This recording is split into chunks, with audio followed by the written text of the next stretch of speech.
అసలు ఎవరి జోగి రమేష్?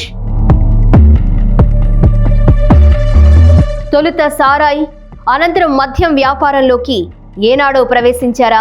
తెలుగుదేశం అగ్రశ్రేణి నాయకుడితో జోగి బంధమేంటి? చంద్రబాబును జైలుకు పంపే పక్కా ప్రణాళికలో జోగి పాత్ర ఏంటి? ఆనాడు జోగితో లగడపాటి లడాయి రహస్యం ఏంటి? నాడు జోగి సీటు రగడ వైఎస్ రాజశేఖర్ రెడ్డిపై లగడపాటి పైచేయి సాధించారా?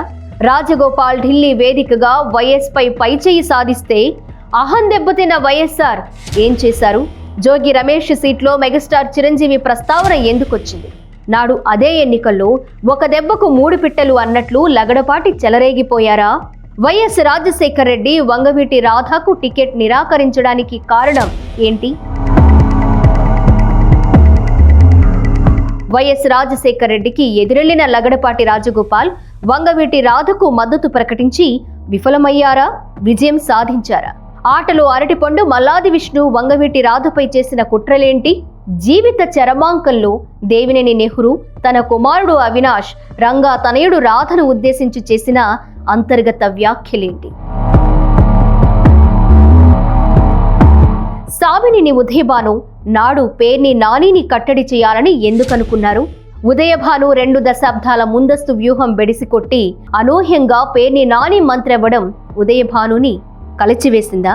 నాడు జోగి రమేష్ కరకట్ట మీద వీరంగం చేసి చంద్రబాబు ఇంటిపై దాడికి పాల్పడ్డప్పుడు భార్య శకుంతల తప్పు అని వారించకుండా నేడు కార్తీక దీపం సీరియల్ ఋతురాగాలు ఎంతవరకు కరెక్ట్?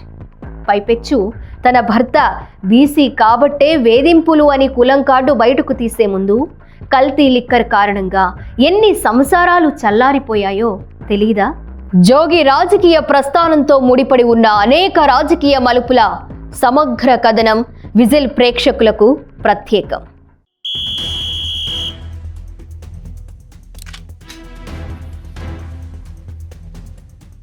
జగ్గైపేట మాజీ ఎమ్మెల్యే సామినేని ఉదయభాను 1994లో జిల్లా యువజన కాంగ్రెస్ ప్రెసిడెంట్గా పనిచేశారు. ఉదయభాను కార్యవర్గంలో పేర్ని నాని ప్రధాన కార్యదర్శిగా, జోగి రమేష్ జాయింట్ సెక్రటరీగా పనిచేశారు. ఆ తర్వాత జిల్లా యూత్ కాంగ్రెస్ ప్రెసిడెంట్ అవ్వాల్సిన పేర్ని నానిని పక్కన పెట్టి తలశీల రఘురాం తెర మీదకు వచ్చారు. పేర్ని నాని మాజీ మంత్రి కృష్ణమూర్తి కొడుకు.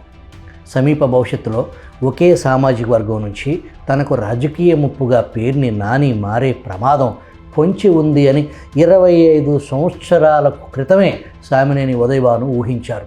ఊహించినట్టే ఉదయభాను మంత్రి కలగానే మిగిలిపోయింది. జగన్ జమానాలో పేర్ని నాని మంత్రి అయ్యారు. 2004 సార్వత్రిక ఎన్నికల్లో విజయవాడ పార్లమెంటు కాంగ్రెస్ పార్టీ అభ్యర్థిగా లగడపాటి రాజగోపాల్ పోటీ చేయగా, తెలుగుదేశం నుంచి సినీ నిర్మాత అశ్విని దత్ పోటీలో నిలిచారు. అశ్విని దత్కు మద్దతుగా అన్ని పత్రికల్లో ఫుల్ పేజీ ప్రకటన వెలువడింది. అందులో నా స్నేహితుడు అశ్విని దత్ను గెలిపించండి అని చిరంజీవి కోరటం రాజగోపాల్ శిబిరంలో గుబులు రేపింది. చిరంజీవి ప్రకటన కాపు కులం ఓట్లు గంపగుత్తగా అశ్విని దత్కు పడే అవకాశం ఉందని గ్రహించిన రాజగోపాల్ వంగవీటి రాధాను విజయవాడలో బరిలో దింపితే తన గెలుపుకు డోకా ఉండదు అనే ఉద్దేశంతో రాధాకు కాంగ్రెస్ టికెట్ కోసం రాజగోపాల్ ముమ్మర ప్రయత్నాలు చేశారు. దివంగత సినీ దర్శకుడు దాసరి నారాయణరావు రాధా తరపున రంగంలోకి దిగినప్పటికీ వైఎస్ఆర్ అప్పటికే ఐలాపురం వెంకయ్య పేరు ఖరారు చేశారు. రాధా టికెట్ కోసం లగడపాటి రాజగోపాల్ పట్టువేడనే విక్రమార్కుల్లాగా పనిచేశారు. దాసరి నారాయణరావు అభ్యర్థనను సైతం తిరస్కరించిన రాజశేఖర్ రెడ్డి రాజగోపాల్ రాజకీయానికి తలవంచక తప్పలేదు. ఆ ఎన్నికల్లో వంగవీటి రాధ ఘన విజయం సాధించారు. రాధ మొట్టమొదటిసారిగా విలేకరులతో మాట్లాడుతూ తన ఓటమికి మల్లాది విష్ణు తీవ్రంగా కృషి చేశారని, తక్షణం మల్లాది విష్ణుని కాంగ్రెస్ పార్టీ నుంచి సస్పెండ్ చేయాలని డిమాండ్ చేశారు. కానీ రాజశేఖర్ మాత్రం మల్లాది విష్ణును అనూహ్యంగా విజిటిఎం విజయవాడ, గుంటూరు, తెనాలి, మంగళగిరి పట్టణాభివృద్ధి సంస్థ ఉడా చైర్మన్ గిరిని కట్టబెట్టారు. అప్పటి వరకు ఉన్న రూల్స్ను సమూలంగా మార్చేసి మరి మల్లాది విష్ణుకు అంతులేని ప్రాధాన్యత కల్పిస్తూ హీఈజ్ మై మ్యాన్ అని కాంగ్రెస్ శ్రేణులకు వైఎస్ రాజశేఖర్ రెడ్డి సందేశం పంపించారు. 2019 ఎన్నికల సమయంలో వైఎస్ జగన్మోహన్ రెడ్డి బంధువు పూనూరు గౌతమ్ రెడ్డి వంగవీటి రంగాపై అనుచిత వ్యాఖ్యలు చేశారు. రంగాను పాముతో పోలుస్తూ ప్రతి ఒక్కరిని కాటేసుకుంటూ దేవుడి పటాల వెనక్కి వెళ్ళి దాక్కుంటే ఊరుకుంటారా అని వివాదాస్పద వ్యాఖ్యలపై నాడు విజయవాడ నగరంలో పెద్ద దుమారమే రేగింది. మీరు అన్న మాటకే నేను గౌరవించి నేను అది కూడా ప్రశ్న కూడా దిగమింపుకునే సర్లే బాగా అన్నది కూడా నేను నా మీద తీసుకున్నది కూడా కనీసం అది కాదు, మీరు చెప్పిన వాడికి గౌరవించి నేను బయటకు వచ్చాను కదా సార్. అది నా సొంత డెసిషన్ కాదు కదా సార్. నేను అక్కడ పెట్టుకుంటే మీరే కదా సార్ ఆఫీస్కి వెళ్ళమని చెప్పాను సార్. మీరు అన్న మాటకే కదా వచ్చింది. తాత్కాలిక నష్ట నివారణకు దిగిన జగన్మోహన్ రెడ్డి గౌతమ్ రెడ్డిని సస్పెండ్ చేస్తున్నట్టు ప్రకటించారు. జగన్ గద్దెనెక్కిన తర్వాత ఏపీ ఫైబర్ నెట్ కార్పొరేషన్ చైర్మన్గా గౌతమ్ రెడ్డికి పదవి కట్టపెట్టారు. చంద్రబాబును జైలుకు పంపించడంలో నమోదైన 4 కేసుల్లో గౌతమ్ రెడ్డి ఫిర్యాదు చేసిన కేసు ఒకటి కావటం విశేషం. గౌతమ్ రెడ్డి కుమార్తెను జగన్మోహన్ రెడ్డి విజయవాడకు మేయర్ను చేద్దామనుకుంటే గౌతమ్ రెడ్డి కుమార్తె కార్పొరేటర్గా ఓటమి పాలయ్యారు. 2009 సార్వత్రిక ఎన్నికల్లో మైలవరం కాంగ్రెస్ అభ్యర్థిగా జోగి రమేష్ను వైఎస్ రాజశేఖర్ రెడ్డి దాదాపుగా ఖరారు చేశారు. ఆ ఎన్నికల్లో విజయవాడ పార్లమెంట్ కాంగ్రెస్ అభ్యర్థిగా లగడపాటి రాజగోపాల్ రంగంలో ఉండటం, మైలవరం కాంగ్రెస్ అభ్యర్థిగా జోగి రమేష్ పోటీ చేస్తే తన ఓటమి ఖాయమని లగడపాటి ముందే పార్టీ దృష్టికి తీసుకెళ్లారు. తాను మునగకుండా ఉండాలి అంటే జోగి రమేష్ మైలవరం నుంచి పోటీ చేయడానికి వీల్లేదని నాటి వైఎస్ నిర్ణయాన్ని లగడపాటి తీవ్రంగా వ్యతిరేకించారు. లగడపాటి రాహుల్ గాంధీని కలిసి పరిస్థితిని వివరించి యూత్ కాంగ్రెస్ కోటాలో అప్సాని నన్నుకు మైలవరం టికెట్ ఇప్పించడంలో రాజగోపాల్ విజయం సాధించారు. జోగి రమేష్ టికెట్ విషయంలో వైఎస్ఆర్ వర్సెస్ రాజగోపాల్ అనే స్థాయికి పరిస్థితి వెళ్ళింది. ఈ పరిణామంతో అహం దెబ్బతిన్న వైఎస్ రాజశేఖర్ రెడ్డి విజయవాడ పార్లమెంటు పరిధి కాకుండా బందరు పార్లమెంటు పరిధిలో జోగి రమేష్కు ఏమాత్రం స్థానికత లేని పెడన నియోజకవర్గం నుంచి కాంగ్రెస్ అభ్యర్థిగా నిలబెట్టారు. జోగి రమేష్ గెలుపుకు చాలా పర్సనల్గా రాజశేఖర్ రెడ్డి తీసుకుని పెడన ద్వితీయ శ్రేణి నాయకులకు స్వయంగా ఫోన్ చేసి అక్కడ నిలబడింది నేనే అనుకోండి, జోగిని గెలిపించి నా దగ్గరకు తీసుకురండి అని స్వయంగా వైఎస్ఆర్ పెడన ఎన్నికలను పర్యవేక్షించడంతో పాటు అక్కడ ఎన్నికలకు అయ్యే ఖర్చును కూడా వైఎస్ఆర్ సమకూర్చారు. ఆ ఎన్నికల్లో తెలుగుదేశం అభ్యర్థి కాగిత వెంకట్రావుపై కేవలం 1192 ఓట్ల తేడాతో జోగి రమేష్ గెలుపొందారు. జోగి పెడన 2.0 అరాచకాలు అందరికీ తెలిసిందే. 2012 వరకు కాంగ్రెస్ పార్టీలో కొనసాగి వైఎస్ఆర్సీపీ అధినేత జగన్మోహన్ రెడ్డిని ఒక రేంజ్లో విమర్శించిన జోగి 2014 ఎన్నికల్లో మైలవరం నియోజకవర్గం నుంచి వైఎస్ఆర్సీపీ అభ్యర్థిగా దేవినేని ఉమా చేతుల్లో ఓటమి పాలయ్యారు. తిరిగి 2019లో వైఎస్ఆర్సీపీ నుంచి పెడన ఎమ్మెల్యేగా గెలుపొందారు. జగన్మోహన్ రెడ్డిని చింతకాల అయ్యన్న పాత్రుడు దూషించారని ఉండవల్లిలోని నాటి ప్రతిపక్ష నేత చంద్రబాబు నివాసం మీదకి జోగి దండయాత్ర చేశారు. అందుకు మురిసిపోయిన జగన్మోహన్ రెడ్డి జోగిని మంత్రి స్థానంలో కూర్చోబెట్టారు. మైలవరం నియోజకవర్గం ఇబ్రహీంపట్నం స్థానికుడైన జోగి రమేష్ నాటి వైసీపీ ఎమ్మెల్యే వసంత కృష్ణప్రసాద్కు కంట్లో నలుసుగా మారి వసంతను అనేక ఇబ్బందులకు గురి చేశారు. మొన్నటి ఎన్నికల్లో అటు పెడన ఇటు మైలవరం కాకుండా పెనమలూరులో పోటీ చేసి 60,000 ఓట్ల తేడాతో ఘోర ఓటమి పాలయ్యారు. అంతులేని అవినీతి ఆరోపణలతో అడ్డగోలు నోటి దోలతో బరితెగించి ప్రవర్తించిన జోగి రమేష్ తీరును ఆయన శ్రీమతి శకుంతల ఇది తప్పు అని ఒక్కసారి కూడా చెప్పినట్లు లేరు.